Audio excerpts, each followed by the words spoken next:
Hello, this is my showcase of my Lo Scarebo Tarot deck. This is the very first deck that I've picked up. It kind of resonated with me seeing a few of the images on it. And when I looked it up online, I could see that it was in various languages, and for some reason I really like that aspect of it. So, I've already gone through and flipped through a few cards, so I know what's in here, but I'm gonna go ahead and show it off to you now. Let's go ahead and open this up.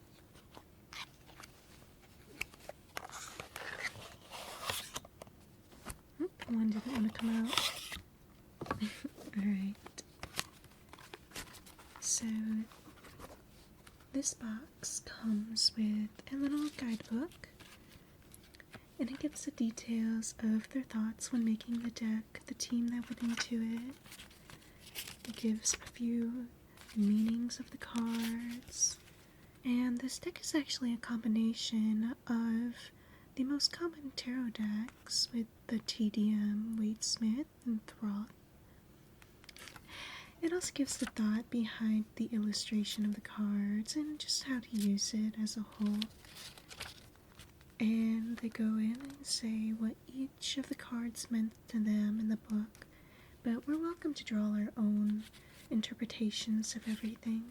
So they also have it in the same languages that are in the cards, so it's accessible to many people throughout the world. It comes with just two other little images, and this is what the back of the cards look like. It has two little scarabs on it, which I thought was a fun image. I don't know. I actually really like bugs, apparently, which is weird. So we'll set these two off to the side, and you can see a few more things. And we're gonna start with some of the major arcana, and we'll just we'll do that. We'll set it right there. And so here we have the Fool walking out of the cave into the bright sunny light. The cards all have a light meeting and a shadow meeting. And according to the creators, the Fool means innocence or folly. Now we're on to the Magician. He's got a powerful control over all of the elements, and he means both mastery and trickery.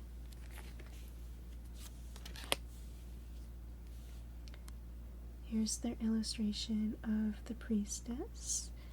I love the blue, cool tones to her, and just sitting in the chair. Looks like she's taking a look in the mirror at herself. And the card here means intuition and assumption. Here's the image for the Empress. It's a pregnant woman sitting in a bountiful, beautiful area. Here she means fertility and or overprotection, which I could definitely see the fertility there, with the fertile grass and greenery, and also the fact that she's carrying a child. We have the Emperor here. He's kind of just sitting in the chair, kind of looking off to the side. I wonder why he's not looking towards us like the rest of the cards are. Here he means authority or rigidity. Here's the Hierophant. It looks kind of like a bishop. He's got a stained glass window behind him. It's got some beautiful flowers growing in the corners. It's definitely a card. They have it meaning faith, which I can definitely see with the bishop. Or there's also fanaticism for the shadow. He actually looks a little bit dark to me with the black robes. Alright, next is our Lover's card. We got the two lovers facing each other, and I'm surprised that the angel is the one blinded here. With this card, the creator is looking for it to mean unity or obsession. And then there's the Chariot. We got a powerful looking man riding towards us with some horses in his chariot. definitely for them, I can see how this means advancement or heedlessness. Here's a nice looking one. We have a beautiful woman carrying after a lot. We have a beautiful woman carrying after a lion. His mouth is open and he kind of seems like he's in a little bit of pain. This one to the creators is for assertion or aggression. Here's the Hermit, probably the thing I resonate with the most, meaning introspection and isolation. I could definitely see him being isolated here, alone in the cold wilderness, barren trees, but he has a light to guide him. So it looks like he's just trying to find his way in the dark.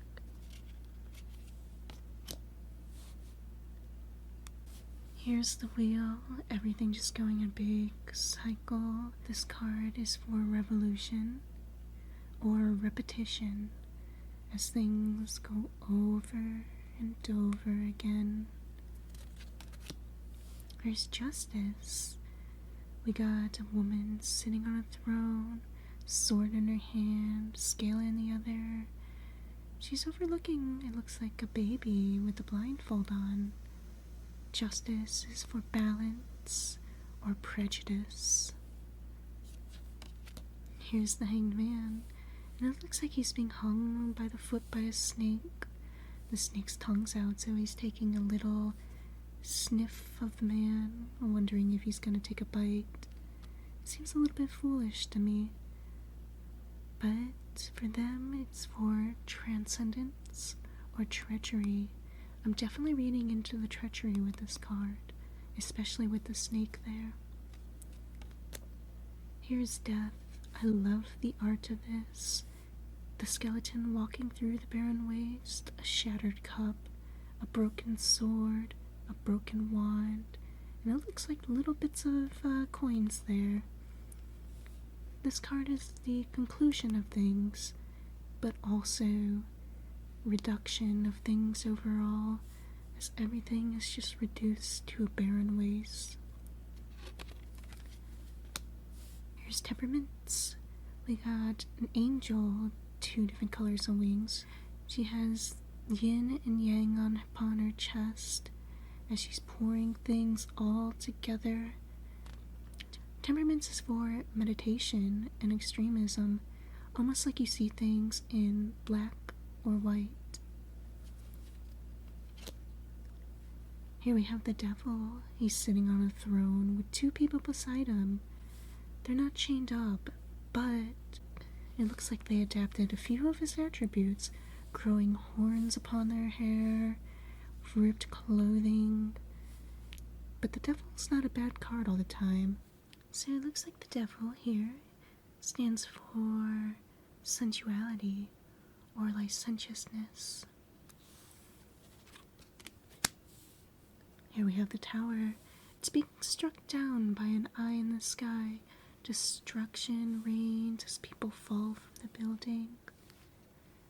We're looking at the meaning here of demolition and destruction. Both seem pretty bad, but I guess it depends on what's being demolished. Maybe this tower stands for something bad in your life. Maybe this tower stands for a big obstacle that's in your way that's going to be destroyed. I guess it depends on how you want to look at it. Here's the star. We have a nude woman using water from a pitcher to tend for crops, dumping out what seems to be wine, with stars all over her. This one's for openness or denial. Here's the moon card. We got a wolf and a hound howling at the moon. The cup and the coin discarded in water.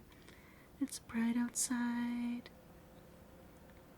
We got the meaning here of mystery or lunacy. The sun, we have a man walking towards us, a banner in hand, a sword in the other, a bright, shining sun behind him as he walks towards us triumphantly.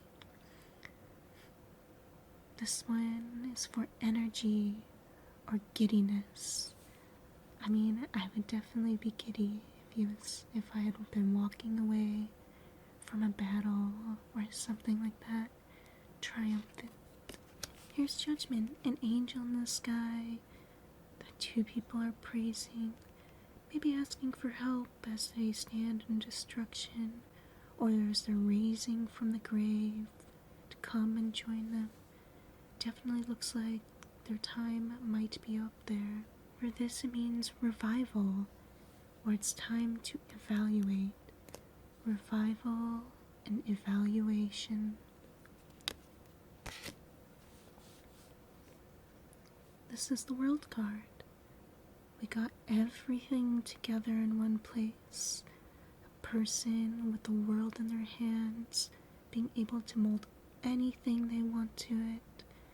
For here we have wholeness or materialism. I also like the little touch of putting the scarab symbol in the middle. It all just kind of brings the whole deck together. Now we're going to get into the minor arcana. So the One of Pentacles here, a hand holding a coin over the abundance of a forest.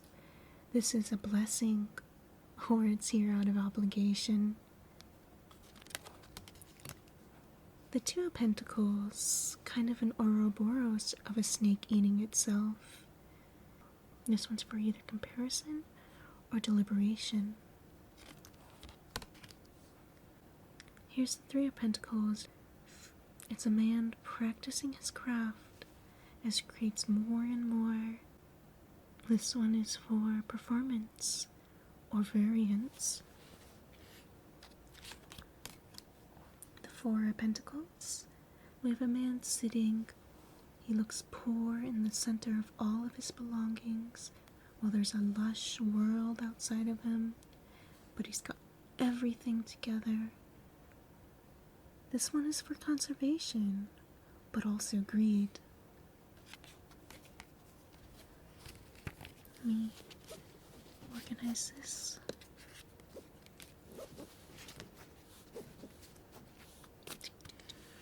Here's the Five of Pentacles. We have a poor looking woman walking through the snow, but it looks like she might have happened upon something, or maybe she dropped those. It looks like she sees him, but might not even pick him up. Here we have here it's the need and poverty. Here's the Six of Pentacles. It looks like someone's being charitable, giving money to another person. We have liberality or manipulation. So maybe this is somebody taking money from somebody else. Seven of Pentacles. There's a man. It looks like he's a gardener, and he's just kind of focusing on the dead tree while there's one on the ground. Looks like he might be just kind of thinking it over. And this card here means reevaluation and melancholy. The Eight of Pentacles. Looks like the garden before became a big, fruitful tree, and somebody's just kind of shaping their craft, adding their touch to it. We have here craftsmanship or compliance.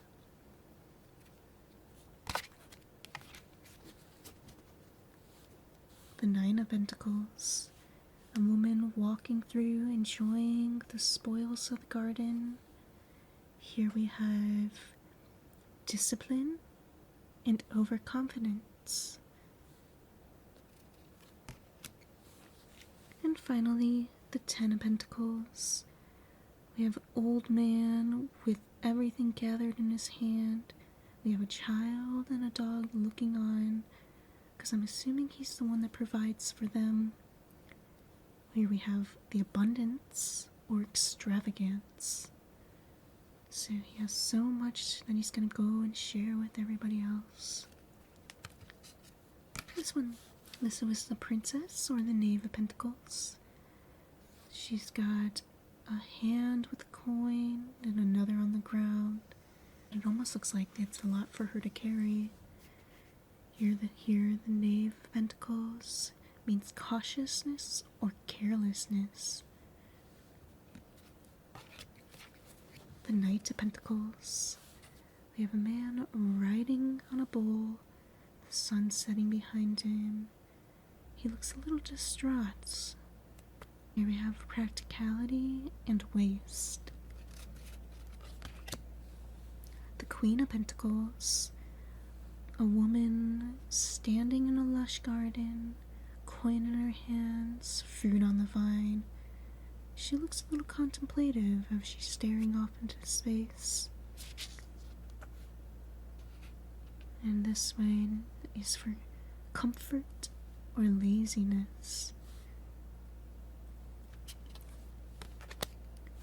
The King of Pentacles. He's full of abundance, has this wealth just overflowing, bright sun behind him. Looks almost like he has the world in his hand, and he's ready for just about anything. This is for acquisition or possessions. Now for the chalices. Now for the Ace of Chalices. We have a bright cup that's overflowing and abundant, just kind of ready to spread to other people. We have refreshment and inundation here. The Two of Chalices. We got a couple ready to join hands in probably marriage, as they look like they're about to exchange or share a drink with one another from the same single source. We have the Attraction card, or maybe it's codependency.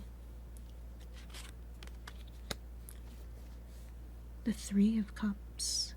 Got three beautiful women standing together, making wine out of grapes, putting in a lot of hard work, but it seems like they're kind of enjoying what's going on. This is for celebration or mania.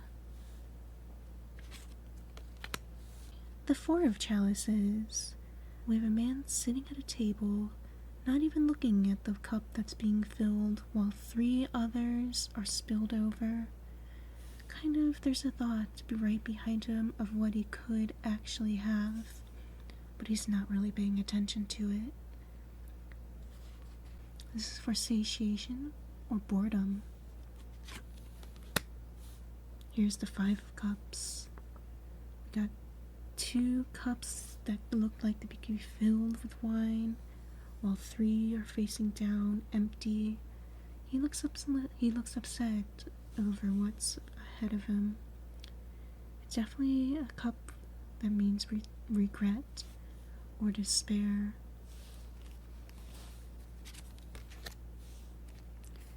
We got the Here's the Six of Chalices.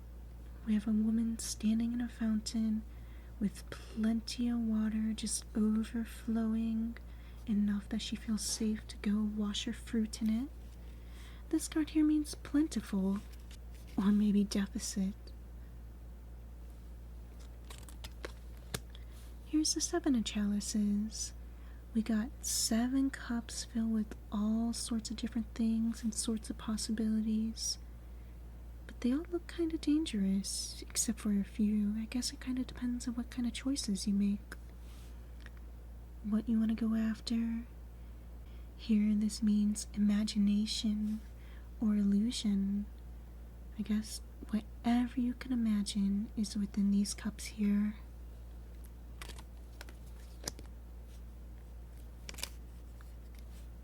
We have the Eight of Chalices. Got 8 different cups and plenty of water to fill them, but he doesn't seem very interested in them. And it's also the Dead of Night, which this is a little bit different than all the other ones.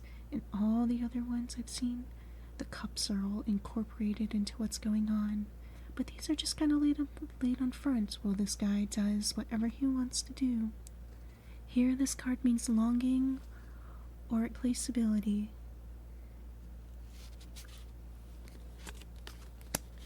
Here's the Nine of Chalices. It's a man sitting on a chair with bees and cups full of rich honey just kind of pouring down. He's definitely got plenty there. It's for luxury or overindulgence. And finally, we have the Ten of Chalices. Got many people lining up here to fill their cups with what's overflowing with a peaceful rainbow. This is for fulfillment or delusion. We got the Knave of Chalices, the Princess card, a woman who's standing confidently in the water, animals around her, being creative, putting a fish in there. She looks like she's kind of a fun spirit.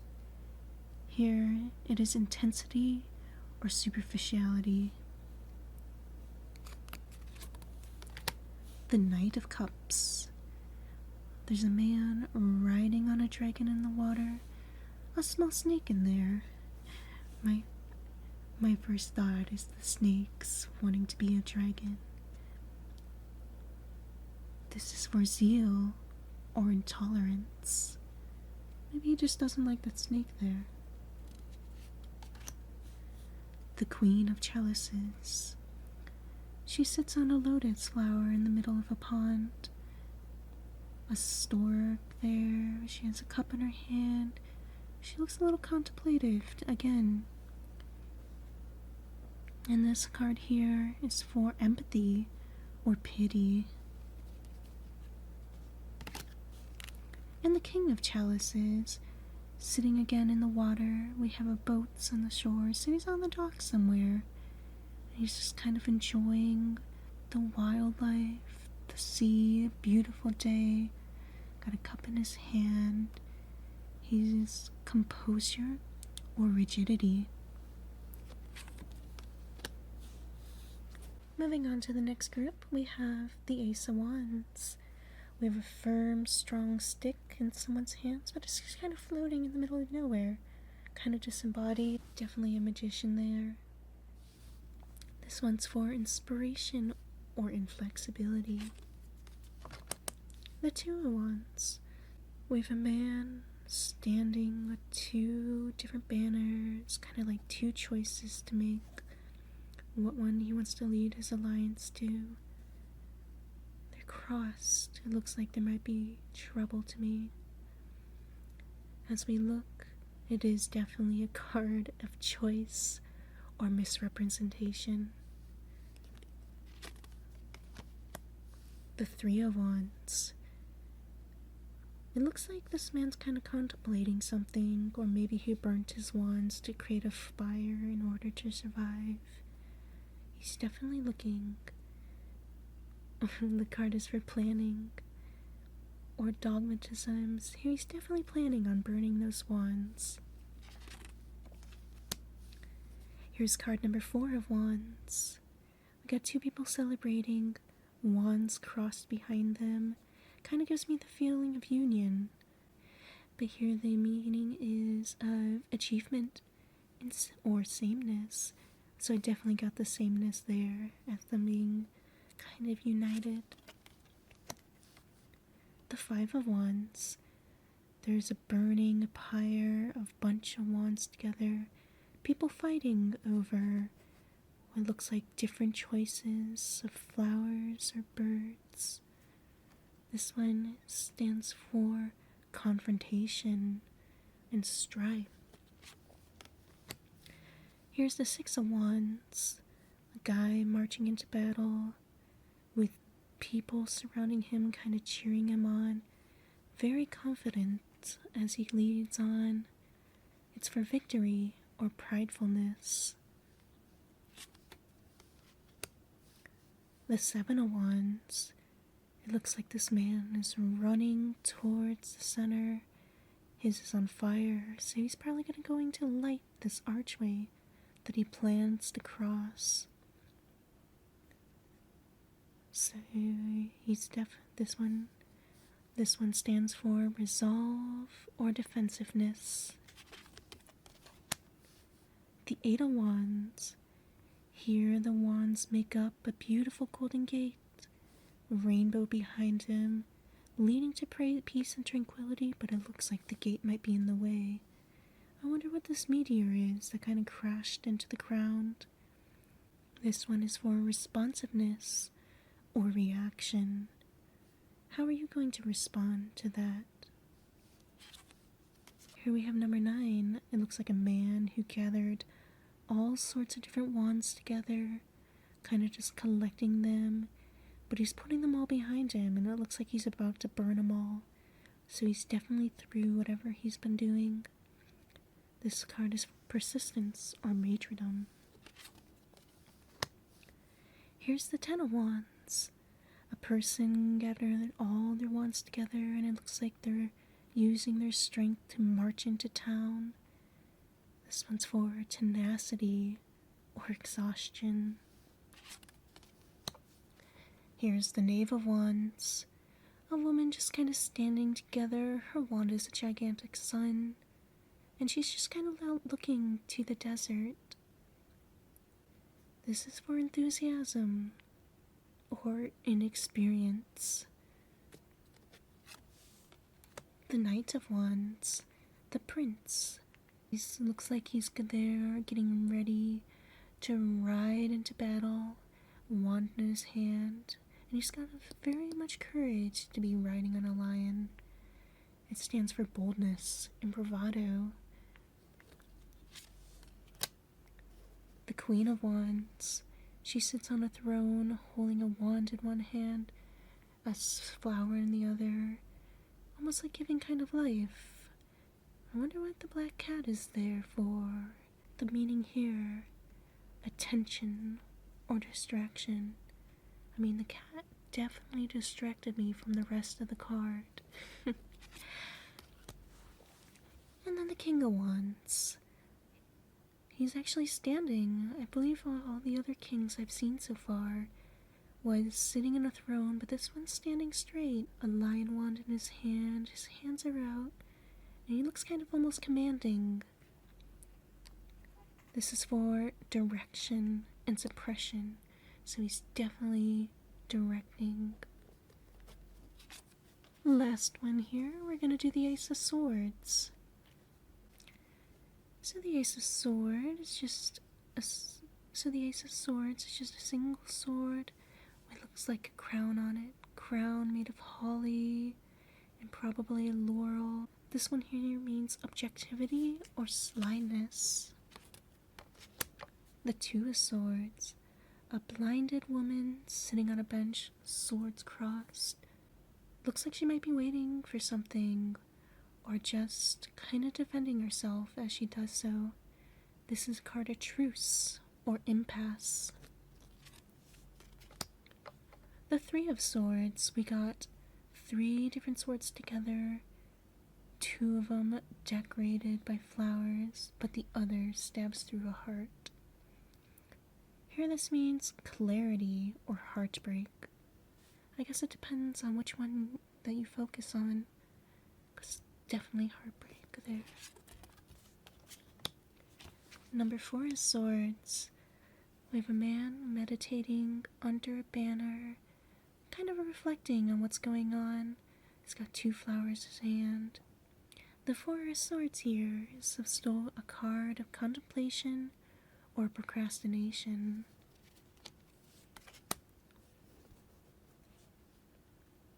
The 5 of Swords. We have somebody who's isolated, someone who's different, and everybody's pointing their swords at them, and they definitely are confused, afraid. Here we have the meaning of individuality or irrationality. The 6 of Swords. Here they look kind of like a guiding star. They're all pointing towards the sun as the boat heads toward them. These people definitely looking for guidance. This card is a card of perceptive or victimization. The Seven of Swords. It looks like this guy's making off with a little bit too much that he could carry. There's a snake at his feet, and if he's not paying attention, he's gonna get bit by this cobra here. Justification or presumption. The Eight of Swords. This is another blinded woman, just kind of by a rack of swords, kind of shaped like a ladder. Maybe she needs to climb up somewhere. Maybe she's kind of stuck in a rut.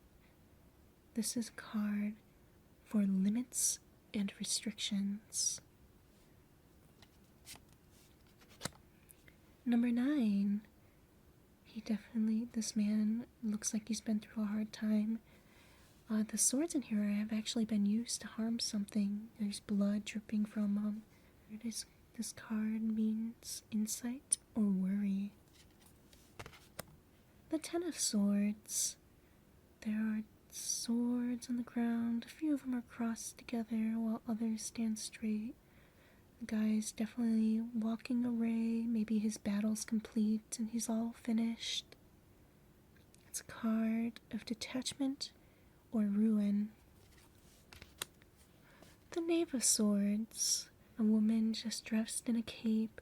She stands there confidently with a sword ready to be swung and used. It's a sword of practice or pretense. The Knight of Swords. In battle with others on top of a bird. People falling from the sky. But he's charging ahead at what's in front of him. A card of indecisiveness or bluntness. Queen of Swords. She sits on a throne made of clouds. It looks like she beheaded somebody. So she also used her sword.